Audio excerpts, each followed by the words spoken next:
नमस्कार साथियों, आइए हम अध्ययन करते हैं हिंदी के उसी क्रम में। हिंदी का एक भाग है काव्य शास्त्र। कई लोगों का मांग था कि सर काव्य शास्त्र में अलंकार को पढ़ाया जाए, तो बहुत ही इम्पॉर्टेंट है क्योंकि हर परीक्षा में यहाँ से प्रश्न जरूर रहते हैं। तो उसी भाग का अध्ययन करते हुए हम आज अलंकार का अध्ययन करेंगे और विधिवत तरीके से अध्ययन किया जाएगा। आपको इतने आसान तरीके से बताया जाएगा कि इसमें अगर आप परिभाषा नहीं याद आपको, फिर भी आप वाक्य को, पद को जब पढ़ेंगे तो आप बता ले जाएं कौन सा अलंकार है। इस तरीके से आसान ट्रिक से आपको बताया जाएगा। तो चलिए आइए अध्ययन करते हैं अलंकार का। पहले इसके आधार को हम समझते हैं, इसकी बेसिक जानकारी क्या क्या है। देखिए, अलंकार जो शब्द है, अलंकार किस दो शब्दों से बना है। कभी कभी परीक्षाओं में पूछ लेता है कि अलंकार का संधि विच्छेद क्या होगा, अलंकार किन दो शब्दों से बना है। तो इसके लिए आप जानते रहें, अलंकार दो शब्द से बना है। एक है अलम धन कार, दो शब्द हैं। इसमें दोनों का अर्थ है, अलम का अर्थ होता है सौंदर्य या कह सकते हैं आभूषण, और कार का अर्थ होता है करने वाला, करने वाला। यानी आप दोनों शब्द को जब मिलाएं, या क्या हो गया, अलम का अर्थ सौंदर्य, कार का अर्थ करने वाला। यानी सौंदर्य को करने वाला, यानी जो सुसज्जित कर दे, सजा दे, उसी को अलंकार कहते हैं। आगे, इसके अलंकार संप्रदाय के प्रवर्तक कौन है, यह भी पूछा जा सकता है। इसके प्रवर्तक कौन है, याद रखिएगा। अलंकार संप्रदाय के प्रवर्तक आचार्य भामाह हैं। आचार्य भामाह कहे जाते हैं अलंकार संप्रदाय के प्रवर्तक, याद रखिएगा। अनेक विद्वानों ने अपना अपना मत दिया अलंकार पर। जैसे पहले वामन ने मत दिया कि अलंकरोति इति अलंकाराः, अर्थात जो अलंकृत करे, सजाए, वही अलंकार होता है। किसने कहा है? वामन ने। परीक्षा में यह भी पूछा गया है, ऐसे दे दिया, अलंकरोति इति अलंकाराः, यह उक्ति, यह कथन अलंकार के बारे में किसका है? तो याद रहे वामन का है। उसके बाद केशवदास ने अपने रचना में लिखा कि भूषण बिनना सोह ही कविता वनिता मित्य। यानी भूषण यहाँ आभूषण से लिया गया है, और तीनों का तीन यहाँ श्लेष अलंकार कह सकते हैं। भूषण का तीन अर्थ है, कविता के लिए अलंकार कहा गया, वनिता के लिए आभूषण कहा गया, मित्त के लिए भूषण का अर्थ गुण बताया गया। तीन अर्थ बताया गया श्लेष अलंकार के रूप में। तो केशवदास ने कहा कि भूषण बिना सोह ही कविता वनिता मित्र, यानी इस भूषण के बिना, यहाँ कविता के लिए भूषण कह सकते हैं कि एक कवि भूषण है, उनके लिए केशवदास ने कहा। वनिता माने भूषण का अर्थ आभूषण हो जाएगा, मित्र के लिए गुण हो जाएगा। तो ये आप याद रखिएगा। ये भी पूछा गया परीक्षा में कि भूषण बिनना सोह ही कविता वनिता मित्र, ये किसकी पंक्ति है? केशवदास की है। और किसके लिए कहा इन्होंने? यह कवि भूषण के लिए इन्होंने कहा था। आगे देखिए, आगे प्रश्न आता है, अलंकार के भेद कितने हैं? ये कई विवादों में फंसा हुआ प्रश्न है, लेकिन हम प्रमाणित किताब से जो आपको बता रहे हैं उसमें याद रखिएगा, अलंकार के तीन भेद बताए गए। कौन कौन? शब्दालंकार, अर्थालंकार और उभयालंकार। तो कई प्रकार, कहीं कहीं मुख्यतः दो ही बताए जाते हैं, शब्दालंकार और अर्थालंकार। तो और हमें अध्ययन भी यही दोनों करना है, लेकिन अगर भेद पूछे जाए तो आप ये निश्चित रहिएगा कि शब्दालंकार, अर्थालंकार और उभयालंकार, इसके तीन भेद हैं। चलिए आगे हम अध्ययन करेंगे पहले शब्दालंकार का। शब्दालंकार के कितने भेद हैं, इसमें कौन कौन से आते हैं, शब्दालंकार का गुण क्या है, जान लीजिए। शब्दालंकार का अर्थ होता है जहां शब्दों के द्वारा चमत्कार हो, जिस पंक्ति में शब्दों के माध्यम से उसे सुसज्जित किया गया हो, उसे शब्दालंकार कहते हैं। जैसे तरन तनुजा तट तमाल तरुअर बहुछाए, तो यहाँ शब्द का ही कमाल है, केवल शब्द का कमाल दिख रहा है, तो इसलिए शब्दालंकार है। अर्थालंकार में क्या होता है? जिस पंक्ति, जिस पद में अर्थों के माध्यम से चमत्कार उत्पन्न किया जाए, उसे अर्थालंकार कहते हैं। जैसे कहा गया, चरण कमल बंदौ हरिराई, तो यहाँ इसके शब्द में कोई चमत्कार नहीं दिख रहा है, लेकिन इसका अर्थ जब निकाला गया तो चमत्कार निकला कि मैं उनके कमलवत चरण की वंदना करता हूं। तो यहाँ अर्थ का चमत्कार है, इसलिए कौन सा अलंकार है? अर्थालंकार। बस ये आपका शब्दा और अर्था का परिभाषा है। अब आगे अध्ययन हम करेंगे शब्दालंकार के भेद क्या हैं, इसमें कौन कौन से आते हैं। चलिए देखते हैं शब्दालंकार। चलिए आइए देखते हैं। पहले हम अनुप्रास अलंकार, पहला आपका शब्दालंकार में पहला है अनुप्रास अलंकार। अनुप्रास अलंकार होता कहाँ है? अनुप्रास अलंकार वहां होता है जहां पर पद में वर्णों की आवृत्ति हो, वहां पर अनुप्रास अलंकार होता है। ये परिभाषा इसका है। इसके 5 भेद हैं, याद रखिएगा, ये पूछ भी सकता है ये कितने प्रकार का है। इसके 5 भेद हैं। कौन कौन से हैं? इसके 5 भेद आपके हैं। पहला है छेकानुप्रास, छेकानुप्रास। दूसरा है वृत्त्यानुप्रास और तीसरा है लाटानुप्रास और चौथा आपका है श्रुत्यानुप्रास और आखिरी और 5वां है अनत्यानुप्रास, अनत्यानुप्रास। इसके ये 5 भेद हैं, आप याद रखिएगा। पहला क्या बताया गया? छेकानुप्रास पहला, दूसरा वृत्त्यानुप्रास, तीसरा लाटानुप्रास और चौथा आपका बताया गया श्रुत्यानुप्रास और 5वां और अंतिम अनत्यानुप्रास। ये 5 भेद हैं इसके, जिसमें से पहला आपका है छेकानुप्रास। परीक्षाओं में भेद से पूछता है, अनुप्रास अलंकार नहीं पूछता अनुप्रास है कि नहीं है। कभी पूछ लिया तो आसान है, जहां पर वर्णों की आवृत्ति हो, एक ही वर्ण कई बार आ जाए वहां पर, या एक ही वर्ण 1-2 बार केवल आ जाए, अनुप्रास अलंकार होता है। लेकिन अनुप्रास अलंकार के भेद से पूछता है अधिकांश प्रश्न। छेकानुप्रास, वृत्त्यानुप्रास, लाटानुप्रास, श्रुत्यानुप्रास, अनत्यानुप्रास।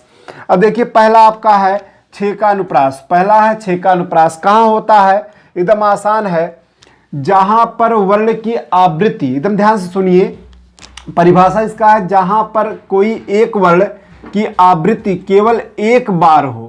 कितनी बार आवृत्ति हो? एक बार। वर्ण की आवृत्ति केवल एक बार हो, यानी वर्ण की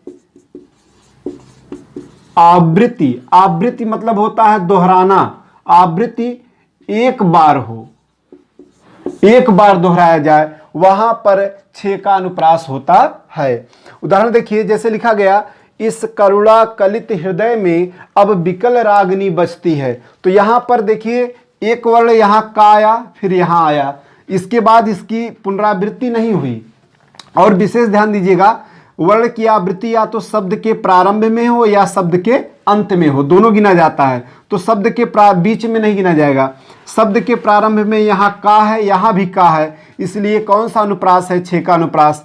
फिर दूसरी आगे लिखा गया, जैसे अगला है दूसरा, प्रिया प्राण सुत सर्वस मोरे। इसमें देखिए दूसरा एक वर्ण पा यहाँ है, फिर पा यहाँ है, तो यहाँ आपका हो गया छेकानुप्रास का लक्षण। फिर लेकिन सा यहाँ है, सा यहाँ है, तो यहाँ भी आपका छेकानुप्रास का लक्षण हो गया। तो कहा गया कि जहां पर वर्ण की आवृत्ति, यानी वर्ण कितने बार दोहराया जाए? एक बार, एक बार दोहराया गया, तो इसलिए छेकानुप्रास। एक उदाहरण और लिखा गया, वरदंत की पंगति कुंद कली। तो यहां देखिए लिखा गया कुंद कली, 2 वर्ण है ना, वरदंत की पंगत कुंद कली। तो का वर्ण की आवृत्ति कितनी बार हुई है? एक बार हुई है, इसलिए कौन सा अलंकार होगा? छेकानुप्रास। एकदम आसान है। अगला कहा गया वृत्त्यानुप्रास। कहाँ होता है? वृत्त्यानुप्रास वहां होता है जहां पर वर्ण की आवृत्ति एक से अधिक बार हो। केवल आपको इतने ध्यान देना है, इसके पहले छेकानुप्रास में क्या बताया गया? वहां बताया गया कि वर्ण की आवृत्ति केवल एक बार हो, लेकिन यहां कहा जा रहा है कि वर्ण की आवृत्ति, वर्ण की आवृत्ति एक से अधिक बार हो, एक से अधिक बार हो। एक से अधिक अब चाहे जितनी बार हो जाए, 2 बार, 3 बार, 4 बार, चाहे जितनी बार हो जाए, एक से अधिक बार वर्ण की आवृत्ति अगर हो जाए तो वहां पर कौन अलंकार होगा? वृत्त्यानुप्रास। परिभाषा है, जहां पर जिस पद में वर्ण की, किसी वर्ण की आवृत्ति एक से अधिक बार हो, वहां पर वृत्त्यानुप्रास होता है। उदाहरण देखिए, समझ जाएंगे आप। उदाहरण लिखा गया, बंदों गुरुपद पदुम परागा सुरुचि सुबास सरस अनुरागा। तुलसीदास ने लिखा कि बंदों गुरुपद पदुम परागा, सुरुचि, यहां देखिए पद पदुम परागा, किस वर्ण की आवृत्ति यहां हुई है? पा वर्ण की आवृत्ति हुई है एक से अधिक बार। फिर कहा गया सुरुचि सुबास सरस अनुरागा, यहां पर सा वर्ण की आवृत्ति एक से अधिक बार हो रही है, इसलिए कैसा अलंकार है? वृत्त्यानुप्रास अलंकार है। और उदाहरण देखिए लिखा गया, चारु चंद की चंचल किरणें खेल रही हैं जल थल में। कहा गया कि चारु, चावल की आवृत्ति चा, फिर चा। कह रहे हैं कि जहां पर एक ही वर्ण की आवृत्ति एक से अधिक बार हो, तो यहां चावल की आवृत्ति एक से अधिक बार हो गई, इसलिए कौन सा अलंकार होगा? वृत्त्यानुप्रास। फिर आगे लिखा गया, रघुनंद आनंद कंद कौशल चंद दशरथ नंदनम। कहें कि रघु, यहां देखिए कौन से वर्ण की आवृत्ति हो रही है? दावर्ण की। शब्द के प्रारंभ में हो या अंत में? यहां अंत में हो रही है दावर्ण की आवृत्ति। चंद दशरथ नंदनम, तो यहां देखिए दावर्ण की आवृत्ति एक से अधिक बार हो गई है, इसलिए कौन सा अलंकार होगा? वृत्त्यानुप्रास होगा। देखिए अगला उदाहरण, जैसे चौथा दिया है, रघुपति राघव राजा राम पतित पावन सीताराम। अब इसमें देखिए रावण की आवृत्ति कितनी बार हुई है? 1 2 3 4 5 बार आया है, तो रावण की आवृत्ति यहाँ 4 बार हो गई है। एक बार तो खुद हुआ, 4 बार और इसको दोहरा दिया गया। तो इसलिए जहां पर परिभाषा कहा गया, जहां पर किसी एक वर्ण की आवृत्ति एक से अधिक बार हो जाए, वहां पर आपका वृत्त्यानुप्रास होगा। तो इस अनुसार इसमें कौन सा अनुप्रास है? वृत्त्यानुप्रास है।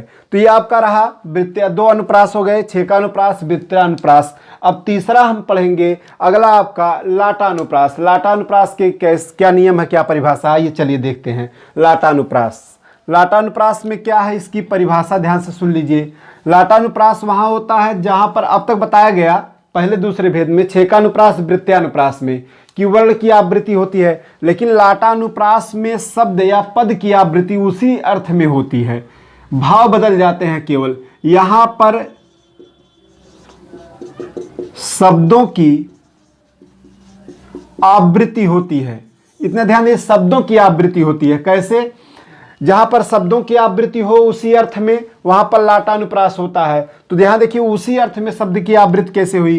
कहा गया कि मागी नाव न केवट आना, लिखा गया मागी नाव न केवट आना। फिर कहा गया मागी नाव न केवट आना, लेकिन अर्थ वही है। मागी माने मांगना, मागी माने मांगना, केवट केवट अर्थ वही है, नाव नाव अर्थ वही है। यानी उसी अर्थ में जब शब्द की आवृत्ति हो जाए तो उसे हम लाटानुप्रास कहते हैं। लेकिन यहां अंतर क्या है? दोनों पंक्ति के भाव अलग अलग हैं। कैसे?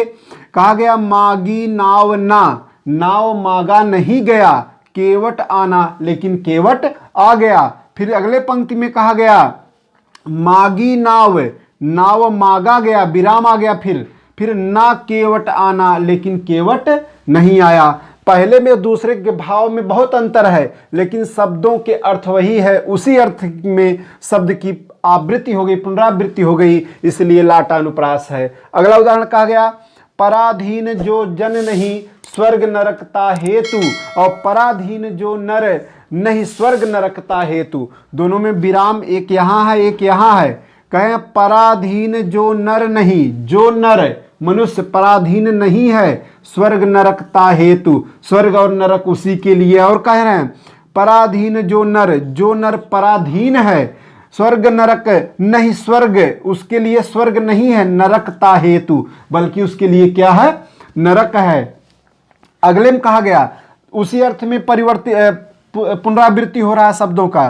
पूत कपूत तो का धन संचय, अगर पुत्र कुपुत्र है तो उसके लिए धन एकत्र करने क्या जरूरत, और पूत सपूत तो का धन संचय, पुत्र अगर सुपुत्र है तो उसके लिए भी धन एकत्र करने की जरूरत नहीं। ये कितना भी एकत्र कर दो, कुपुत्र है तो खत्म कर देगा, और सुपुत्र है तो भी एकत्र करने की जरूरत नहीं, वो खुद ही एकत्र कर सकता है। आगे लिखा गया रोको मत जाने दो, पुनरावृत्ति हो रही है शब्दों की उसी अर्थ में। करें पुनरावृत्ति पूरे शब्दों का हुआ है। करें रोको मत जाने दो, यहां विराम है, रोको मत, मत रोकिए, जाने दो उसे जाने दीजिए। फिर शब्दों की पुनरावृत्ति, रोको विराम यानी रोक लो, मत जाने दो उसे जाने मत दो। दोनों के भाव में अंतर है, लेकिन शब्दों की आवृत्ति उसी अर्थ में हुई है, कोई अर्थ परिवर्तन नहीं है, लेकिन पूरे पद का अर्थ बदल गया है। इसलिए कौन सा अनुप्रास है? लाटानुप्रास। आगे देखिएगा, इसी का अगला भेद है श्रुत्यानुप्रास। श्रुत्यानुप्रास कहां होता है? जहां पर एक ही उच्चारण स्थान के, जहां पर एक ही उच्चारण स्थान के, उच्चारण स्थान आप जानते होंगे, उच्चारण स्थान के वर्णों की बहुलता हो। ध्यान दीजिएगा, जहां पर एक ही उच्चारण स्थान के वर्णों की बहुलता हो वहां पर श्रुत्यानुप्रास होता है। एक ही उच्चारण स्थान के वर्ण, आप उदाहरण देखिए समझ, जैसे करें ता दिन दान दीन धन धरनी। तो देखिए एक ही वर्ण के उच्चारण स्थान की बहुलता कैसे, इसमें शब्द क्या क्या आया, ता आया है, दा आया है, ना आया है और धा आया है। सबका उच्चारण स्थान क्या है, दंत है। कहा गया जिस पद में एक ही उच्चारण स्थान के वर्ण की बहुलता हो वहां पर श्रुत्यानुप्रास होता है। बस इतने ध्यान देना, श्रुत्यानुप्रास कहां होता है, जहां पर जिस पद में एक ही उच्चारण स्थान के वर्ण की बहुलता हो वहां पर श्रुत्यानुप्रास होगा। अगला देखिए, अगला कहा गया अनत्यानुप्रास। अनत्या, ध्यान देखिए, अनत्या का लिखा अनत्या, इसे कहेंगे अंत। ध्यान से देखेंगे तो शुरू में लिखा अंत, अंत लिखा, क्या लिखा है, अंत। जब अंत यानी पद के अंत में, जब जिस पद के अंत में समान वर्ण आए, समान वर्ण आए या कह सकते हैं तुकांत। आप तुकांत समझ लीजिए क्या होता है, तुकांत होता है जब अंतिम वर्ण समान हो तो उसे तुकांत कहते हैं। जैसे लिखा गया, लिखे कि हनुमान चालीसा में कहा गया जय हनुमान ज्ञान गुण सागर, आखिर में क्या आया, रा आया, क्या आया है, रा। फिर कहे जय कपीस तिहु लोक उजागर, अंतिम में रा। जिस रूप में ऊपरी पंक्ति में रा है उसी रूप में नीचे की पंक्ति में भी रा है, तो इसी को तुकांत कहते हैं या इसी को अनत्यानुप्रास कहा जाता है। बस दोनों पद के अंतिम में समान वर्ण आ जाए, जो भी मात्रा स्वर पहले में हो, जो भी स्वर और मात्रा से युक्त, वही स्वर और मात्रा से युक्त जब दूसरे के अंतिम में आ जाए तो उसे अनत्यानुप्रास कहते हैं। जैसे लिखा गया बस मौन में गंभीरता है बड़प्पन वेश में, जो बात और कहीं नहीं वह है हमारे देश में। तो आप देख रहे हैं अंतिम में शब्द आया, जिस रूप में ऊपर है उसी रूप में नीचे में शब्द, तो इसी को तुकांत कहिए या कहिए अनत्यानुप्रास। यही अनत्यानुप्रास का परिभाषा है कि तुकांत पद ही अनत्यानुप्रास होते हैं। बस इतना याद रखिएगा, जब पद के अंत में समान वर्ण आए तो उसे अनत्यानुप्रास कहा जाएगा। बस इतना याद रखना है। जैसे कहा गया कोई भी पंक्ति कहे बंदों गुरुपद पदुम परागा सुरुचि सुबास सरस अनुरागा, दोनों पद में अंतिम में गा गा शब्द आ रहा है तो उसे अनत्यानुप्रास कहा जाएगा। बस इतना आपको ध्यान देना है। ये रहा आपका अनुप्रास अलंकार के 5 भेद। इसमें कोई भी ना समझ में आपको आया हो तो कमेंट जरूर कीजिएगा, उसे फिर से बताया जाएगा। और हमें उम्मीद है आपको अच्छी तरीके से समझ गए होंगे। और जो उदाहरण आपको ज़्यादा से ज़्यादा दिए जा रहे हैं इसीलिए दिए जा रहे हैं कि परीक्षाओं में इसी से उदाहरण मिल जाए। जो उदाहरण दिए गए हैं ऐसा नहीं कि सब हवा में दे दिया गया, सब कभी ना कभी परीक्षाओं में पूछे गए हैं एग्जाम में, तो वही उदाहरण यहाँ पे ला के रखा जाता है ताकि आपका समय बेफजूल ना जाए, वो काम में जाए। बस आगे आपका अगला भेद फिर लेके हाजिर होते हैं, इसे देखिए।